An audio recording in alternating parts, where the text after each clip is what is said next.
It was the first time that I'd ever been rejected by my own people, because it was predominantly a black audience. And it was right after the Nixon thing. It was during the Nixon upheaval. And I walked on the stage at Operation Push. And then at that party, I talked about going to see a play. I went to see the play, and at intermission, the lights came up, and she was sitting. Would you believe that a man once nominated for an Oscar secretly loved a woman 17 years older than him and kept it hidden for 3 decades, never once going public? That a 21-year-old R&B star walked down the aisle with the widow of his mentor, less than 6 months after the man had passed. These aren't fictional tales. These are 21 age gap relationships, controversial, denied, hidden, and sometimes ending in death. In this video, you'll hear about 21 famous black men who fell in love and sometimes gave up everything just to hold on to a woman older than them. You'll uncover truths that Hollywood has buried for decades. 21. Bobby Womack, When Love Begins with a Funeral. And if you still think all age gap romances are just baseless rumors, let's begin with one of the most shocking stories where love didn't begin with a glance, but with a funeral. Bobby Womack was a soul prodigy of the 1960s, a guitarist who once played alongside Sam Cooke, a voice that enchanted millions, and a man many saw as the heir to the R&B legacy of the previous generation. But in 1965, while America was still mourning Sam Cooke's death, Bobby, then just 21, shook the nation. He married Sam's widow, Barbara Campbell, a woman 10 years his senior. Barbara wasn't just the ex-wife of a legend, she was legend. Bronze-toned skin, neatly tied black hair, and eyes so sharp they seemed to pierce through every lie. She wasn't youthful, but she radiated power and allure that left Bobby both in awe and in love. He'd stood there, stunned, watching her at Sam's funeral and never looked away again. And so, from a musical genius, Bobby became a traitor in the public's eye. But he didn't care. He stayed. He loved Barbara, raised her daughter with Sam as his own. It all seemed quietly tender until the truth came crashing in. Turns out, Bobby didn't just fall for the woman of the past, he also crossed into a future he was never meant to touch. One night in March 1970, Barbara came home earlier than usual. She entered the bedroom and froze. Linda, her daughter from Sam, just 17 at the time, was trembling in a towel, sneaking out of Bobby's bathroom. Around her neck was the same necklace Barbara had given Bobby on their anniversary. And in that moment, without a single word, the truth cut deeper than any betrayal. No one could have imagined that such a devastating blow would strike right in that house. Barbara didn't cry. She pulled out a gun, fired a shot into the ceiling, flung her wedding ring to the floor, and screamed in anguish, "You slept with both Sam's memory and his blood." And just like that, the next morning, Bobby was kicked out. Linda vanished from the music scene. Barbara never appeared in public again. Bobby lived on, but as a ghost who could sing. He spiraled into drugs, depression, and drifted through his own music like a man lost at sea. In a final interview in 2012, when asked about Barbara, he went quiet, then said, "I loved the wrong person, at the most perfect time to destroy everything." Who would have thought that a musical genius would trade his legacy for one misguided choice of the heart? And was it truly love, or just the twisted shadow of loneliness that clung to him ever since that funeral? 20. Sammy Davis Jr., the one-eyed man and the fatal turn. At the peak of the 1960s, Sammy Davis Jr. was a living icon, the only black star to break into Frank Sinatra's inner circle, the only Rat Pack member bold enough to love without permission. But behind the spotlight, he harbored a secret far more dangerous than race, religion, or fame. In 1962, he secretly married Clara Winston, a seasoned stage producer, 12 years his senior. Clara wasn't just his lover, she was his compass in art, a white woman of formidable power, sharp intellect, and frightening grace. Clara was 12 years older than Sammy. Her golden hair was always tied back in a strict bun. Her steely gray eyes could silence a room with a glance. She knew the glitter and rot of show business like the back of her hand, and more importantly, she knew the names of those who wanted Sammy gone. Then came the night of July 4th, 1966. Clara took Sammy's silver Cadillac out for a drive. Strange she didn't know how to drive. The car veered off the winding roads of Laurel Canyon, with no brake marks in sight, and plunged into a ravine. Her left hand, the same one that had penned dozens of Broadway scripts, was crushed against the steering wheel. Her blood-soaked opera glove like a final curtain call on a life behind the scenes. The police closed the file as an accident, but years later, a former assistant of Sammy's came forward weeks before the crash. Clara had found a slip of paper pushed through her door. "Stop if you still love him." From that moment on, Sammy never spoke of Clara again.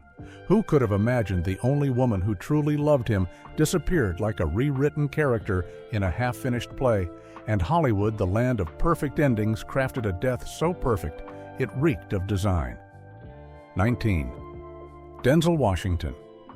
The truth behind the perfect marriage. Denzel Washington, the golden face of American cinema, a symbol of discipline, virtue, and devotion. He made America believe he was the ideal husband, father, and black man who rose above prejudice. But behind the spotlight, there was one silent night when the truth almost shattered that seemingly flawless marriage. He married Pauletta Pearson in 1983, a woman 4 years older, graceful and steady. Pauletta wasn't just intelligent and strong-willed. She possessed a quiet beauty of her own smooth brown skin like velvet, a proud, high-bridged nose, and a serene, knowing smile. There was no ostentation in her, only a presence that left Denzel captivated. She was the one who encouraged his acting career, who paid for their first date, who stood behind every step of his rise. But then, on a July evening in 1995, after the Crimson Tide premiere, she returned home earlier than expected. On the table, an unmarked envelope. Inside 3 photographs of Denzel backstage at a hotel, cheek to cheek with a young actress, caught in a gaze that denied nothing. Pauletta didn't scream. She walked into his office, removed their wedding photo from its mahogany frame, smashed it to the floor, and left in silence. The shards of glass scattered like quiet rain. They never divorced, but from then on, Pauletta's smile on the red carpet grew dimmer, and Denzel, despite his ongoing success, carried a sadness no one could name. 18. Marvin Gaye, when a voice was swallowed by powerful love. In the 1960s, Marvin Gaye was Motown's golden voice, the Prince of Soul, a man who made America tremble with what's going on. He had it all: looks, voice, and fame. But behind the stage lights was a relationship steeped in imbalance and power, with a woman no one dared cross Anna Gordy, 17 years his senior and sister of Motown's founder. They married in 1963. It sent shockwaves through the music world. Was it love or survival in a brutal industry? Anna controlled every move Marvin made, from his songs to his money. To many, he was a puppet with a heavenly voice. By 1975, their marriage reached its climax. After a performance, Marvin returned to their Detroit apartment. Anna was waiting in the living room, blasting the demo of "I Want You," a song he'd secretly recorded for a younger woman. She hurled a pile of unpaid tax bills at him, bills under her name. "You want freedom. Start by paying for the life I built for you." They divorced in 1977. Marvin spiraled into debt, tax evasion, addiction, and depression. 7 years later, he was shot dead by his father in the very house where he grew up just one day before his 45th birthday. And to this day, people still debate, did Marvin die from a bullet or from a life lived on someone else's terms, starting with a vow he never dared to break. 17. Ike Jones, the husband in the shadows and the fall no one saw coming. He was a trailblazer, an actor, a producer, the first black man to ever run a major Hollywood studio. But few knew that for nearly a decade, Ike Jones lived a life trapped inside a marriage, silenced by the very industry he helped build.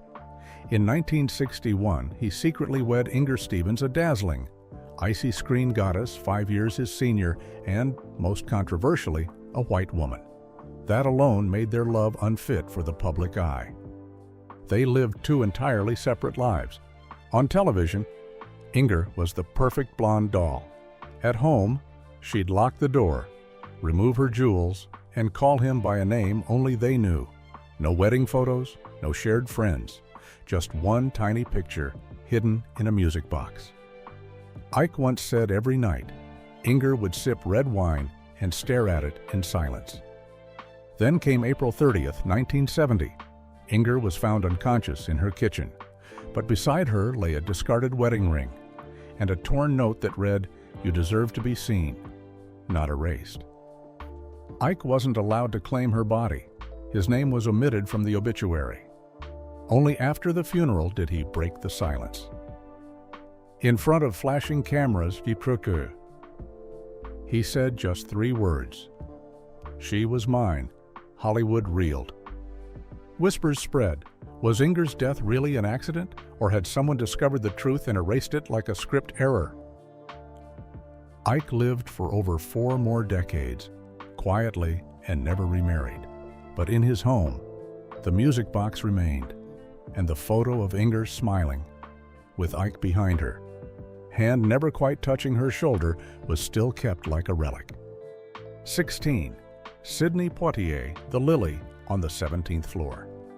Sidney Poitier was the first black man to win an Oscar for Best Actor, a beacon not just of cinema, but of dignity and defiance. But behind the blazing light of his legacy lay a figure buried so deep, her name vanished with his final breath. That woman was Margaret Ellis, a white producer 15 years his senior.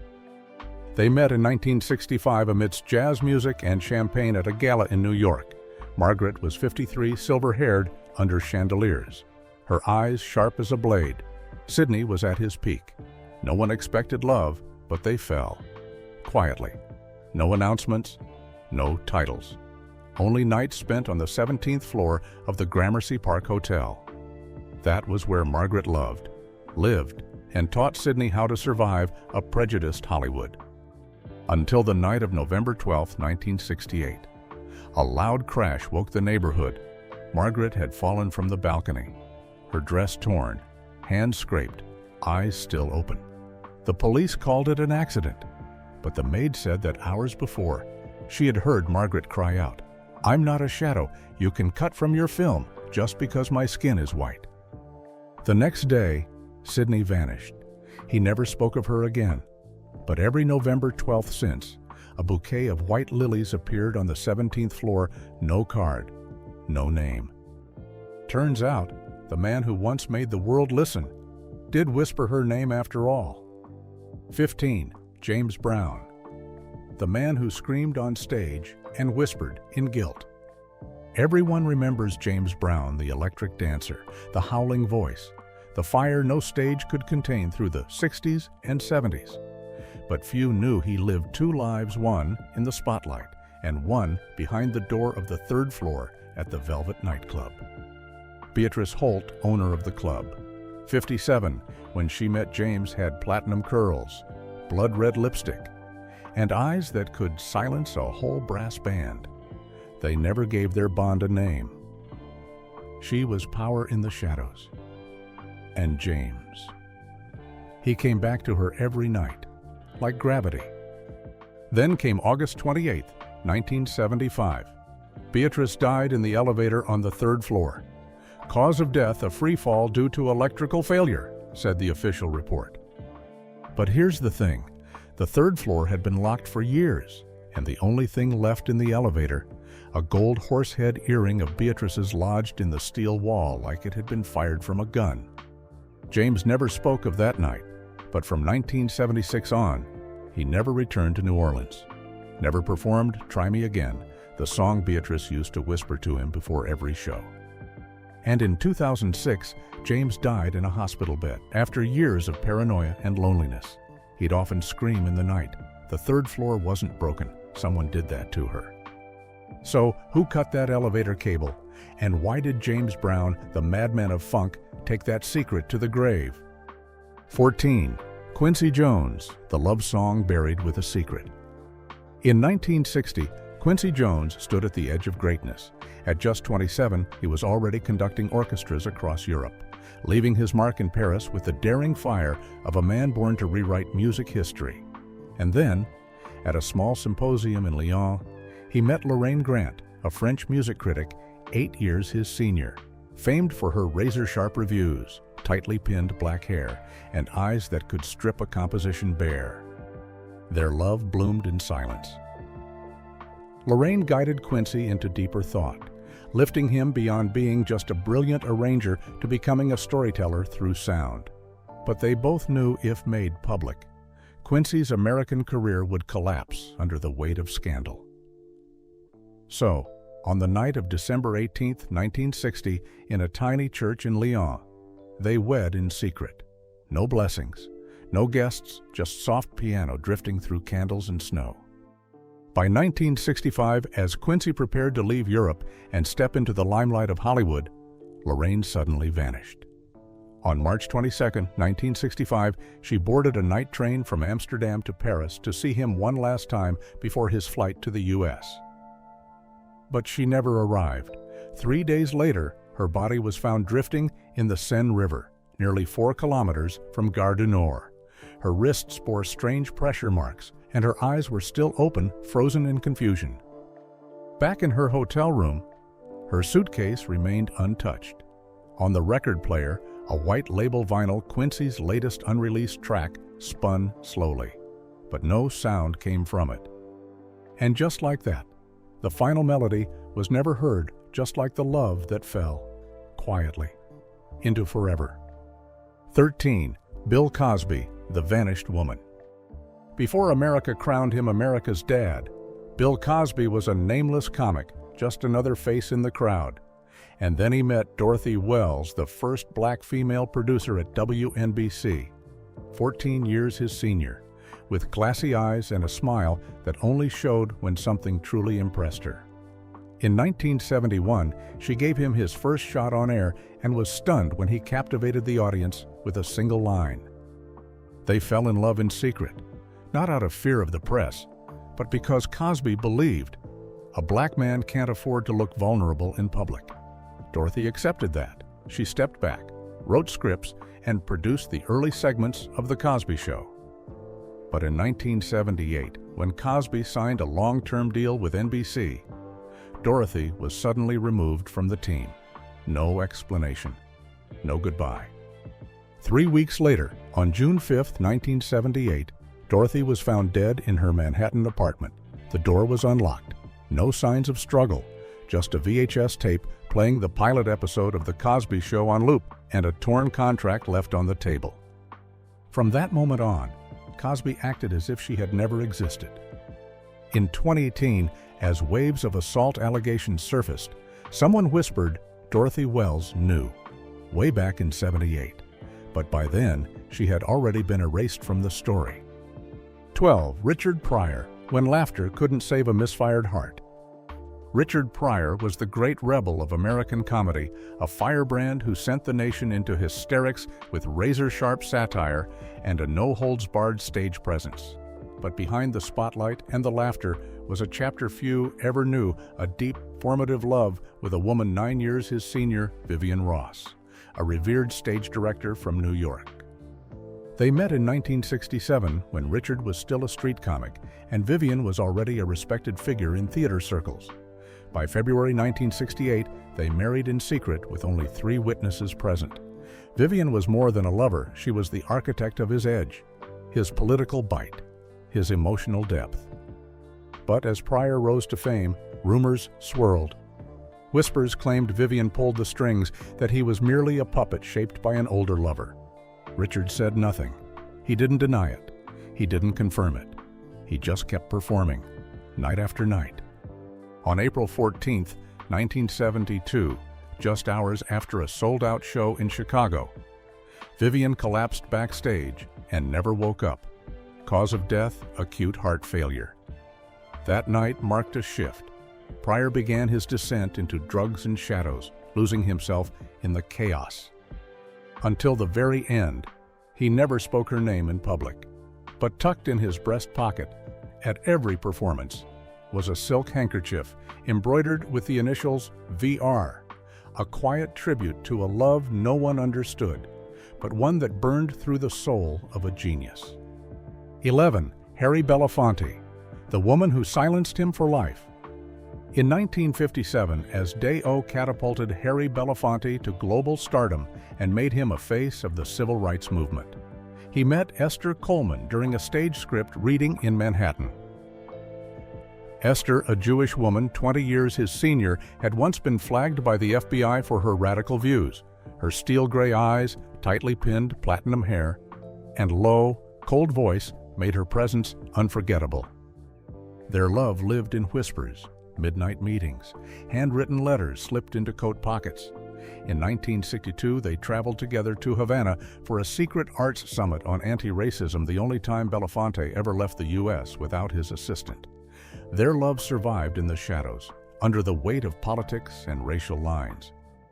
Then came the morning of June 3, 1969. Esther was found dead in her Brooklyn study. No forced entry, just a still warm cup of tea and a half-finished political play on her desk. The police called it heart failure, but the theater world murmured she knew too much, and they silenced her. Belafonte never spoke her name again, but for the next 54 years, he wore a silver bracelet engraved with just 2 words, Esther, 1960. No one ever asked, and he never needed to answer. 10. Stevie Wonder, The Lost Melody.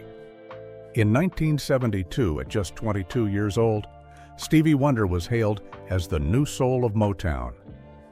At the same time, he secretly married Gloria Hayes, a fierce, commanding manager 7 years his senior. Her cropped hair was always tidy, her voice crisp and decisive, and she had one peculiar habit: she never clapped after a performance.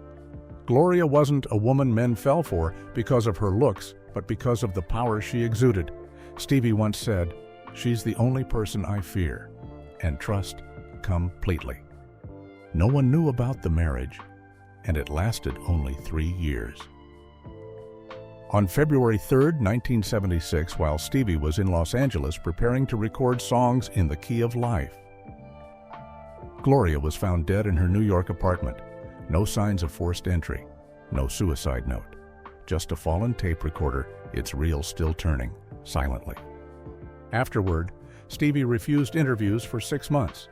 He returned to the stage, wrote more, became even more iconic, but no one ever sat beside him again during a final master mix. In 2020, Stevie moved to Ghana, stepping away from the spotlight. Some say he went to rediscover faith, but others believe he was searching for something he lost back in 1976, a woman, a compass, and a quiet world only the two of them had ever heard. 9. Al Green, A Love That Defied the Scripture. In the early 1970s, Al Green was the voice of soul and gospel, a singer who could make an entire church erupt in tears with just a single note. But behind the anointed voice was a quiet, conflicted love with Ruby Foster, a female pastor, 8 years his senior, who had once helped guide Al through a crisis of faith. At first, they were just 2 lonely spirits meeting in prayer. But slowly, between whispered Bible studies and late-night reflections, the closeness grew deeper. Ruby wasn't just a spiritual guide, she was sanctuary, the only one bold enough to tell Al that he was singing for the crowds, yet losing his way within. Their relationship was seen as heresy, even sin, in the eyes of the conservative church community.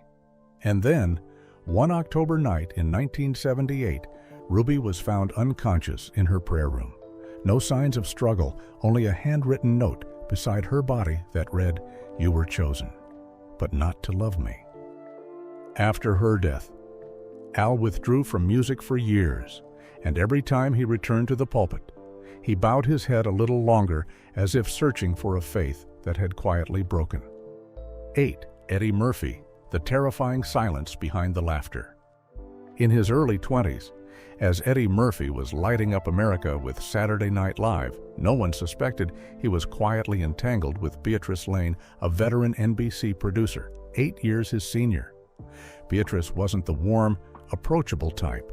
She was cold, meticulous, and infamous in the industry as the woman who could cancel a show with a single frown. But Eddie was drawn to her like a man to fire, dangerous but impossible to look away. In 1987, Beatrice abruptly pulled out of all her projects. No one knew why. She moved to Malibu and severed all ties with the entertainment world. 2 years later, on October 19, 1989, she was found unconscious at the bottom of a swimming pool following a high society party. The report called it an accident, but a housemaid recalled Beatrice had been crying for nights, muttering about a betrayed contract that had been revoked at the last minute. After her death, Eddie kept smiling for the cameras, kept performing, never once uttering her name again. But in 2006, during a brief interview, when asked if anyone had ever taught him how to stand tall in the face of fame, Eddie gave a one-word answer, yes, then fell silent. 7. Morgan Freeman, the man who never forgave himself. In 1965, when Morgan Freeman was still a struggling stage actor in New York, he secretly married Clara Young, a celebrated theater director, 11 years his senior. Clara was the first to see in Morgan a quiet, enduring light. She used her own reputation to get him cast in roles no one else dared to offer him.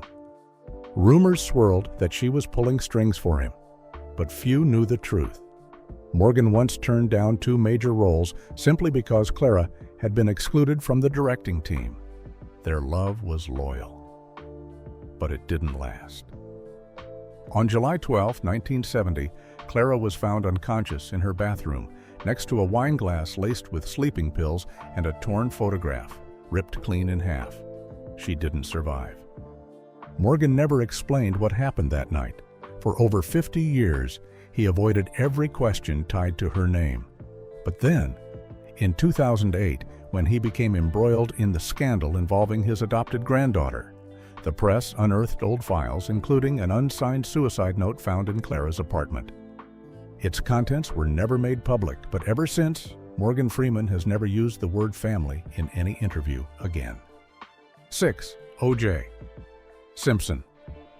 A love no one dared to confirm, before his name became forever tied to courtrooms and controversy. O.J. Simpson was America's golden boy. The first black athlete to shatter NFL records and stride into mainstream fame. But behind the roaring crowds and turf glory was a name rarely, if ever, spoken aloud. Lorraine Price, a sharp, secretive television producer, 13 years his senior, who never appeared without her signature black sunglasses. Rumors of their connection began to stir in 1972 when O.J. was frequently seen visiting the set of a television show no one expected him to care about. Lorraine was said to be the one who opened the door for him into television, guiding his transformation from sports legend to small-screen star. On November 9, 1979, Lorraine was found dead in her car in the NBC studio parking lot. No signs of struggle, just a broadcast schedule of O.J.'s upcoming appearances taped neatly to the dashboard. The case was quickly closed as sudden cardiac arrest. Simpson never acknowledged any relationship, but 1 year after Lorraine's death, he starred in a new TV series following the exact format she had developed. Perhaps not every story makes it into the record books, but some secrets linger, etched in the spotlight's quiet glow. 5. Billy Dee Williams. The woman no one was allowed to name. When Star Wars crowned Billy Dee Williams as Hollywood's new icon of charm, the world saw only the dashing gentleman, the smooth-talking legend. But no one knew that his heart once belonged to a woman who lived entirely outside the spotlight, Agnes Taylor. Agnes, a Boston-born producer 13 years his senior, was known in industry circles as the woman without a photograph. She never appeared in the press. They met in 1969 during a closed audition, and just months later, they secretly married. No wedding, no pictures, just a whispered vow to keep it all hidden, because Agnes had been warned she'd lose her career if her relationship with a black actor ever came to light. On February 26, 1975, Agnes was found unconscious in her office beside a draft contract for a new production starring Billy. The police gave no clear ruling, and Billy didn't attend the funeral. He married twice afterward, neither lasting. In a rare interview, when asked who had shaped his life the most, he paused beneath the glow of stage lights and softly replied, "Sometimes. Someone walks through your life just to prove that you were once loved in a way words will never hold." 4. Lou Gossett Jr., the woman behind the gold. Before Lou Gossett Jr. made history as the first black actor to win an Academy Award for Best Supporting Actor in 1983, he walked through a quiet but profound love, a love that never made headlines, with Helen Carter, a seasoned New York stage director, 15 years his senior. They met in 1971 during a casting for a political play, where Helen bluntly told him, "You were born to act, but no one's ever seen you write." From that moment on, they were inseparable, but only in the shadows. No marriage, no titles, just long nights rewriting scripts and sharpening characters. Helen taught him how to act to survive, and was the first to introduce him to directors still hesitant about casting black leads. On July 2, 1978, Helen was found dead in the props room. No final note, just a wall calendar with one date circled in red, the audition for An Officer and a Gentleman. Lou never spoke her name again, but when he took the Oscar stage years later, he looked up, clenched his hand tightly, and whispered something no one could hear. 3. Paul Mooney, the last laugh, was missing someone. Paul Mooney, sharp-tongued, fearless, and legendary. In the 1970s, he redefined stand-up with truths that cut like razors. But behind his defiant wit and firebrand delivery was a secret marriage that even his closest fans never knew existed with Evelyn Ross, a comedy editor 11 years older and the quiet architect behind his brilliance. They married in 1975 in silence, away from cameras and crowds. Evelyn wasn't the punchline, she was the page, the one who trimmed, tuned, and tightened every biting monologue before Paul ever stepped on stage.